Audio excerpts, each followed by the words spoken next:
South Indian classic డిషెస్లో ములక్కాయ టమాటా curry ఒకటి. లేత ములక్కాయలు, జ్యూసీ టమాటోస్, ఇంకా కొన్ని స్పైసెస్తో ఈ కర్రీ భలే ఉంటుంది.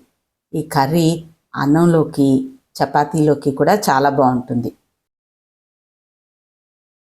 పోషక విలువలు చూసినట్టయితే ములక్కాయల్లో విటమిన్ ఏ, సి, ఇంకా B complex, calcium, iron, antioxidants ఉన్నాయి. ఇవి ఎముకల ఆరోగ్యాన్ని మెరుగుపరిచి రోగనిరోధక శక్తిని పెంచడంలో సహాయం చేస్తాయి.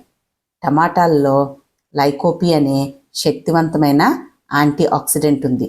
ఇది గుండె ఆరోగ్యానికి మేలు చేస్తుంది మరియు కొన్ని రకాల క్యాన్సర్ నిరోధకంగా కూడా పనిచేస్తుంది. ఇంకా చాలా చాలా ప్రయోజనాలు ఉన్న ఈ ములక్కాయ టమాటా కర్రీని ఇంట్లోనే ప్రిపేర్ చేసుకొని వేడివేడి రైస్తో లేదు చపాతి, జొన్న రొట్టెలతో ఎంజాయ్ చేద్దాం. ఈ ములక్కాయలు నాకు ఫ్రెండ్ వాళ్ళ ఫామ్ నుంచి వచ్చినాయి. చాలా లావున్నప్పటికీ ఎంతో లేతగా చాలా చాలా బాగున్నాయి. కర్రీ అయితే యమ్మీగా వచ్చింది. నేను చాలా ఆకలి మీద ఉన్నాను. బాయ్ మరి.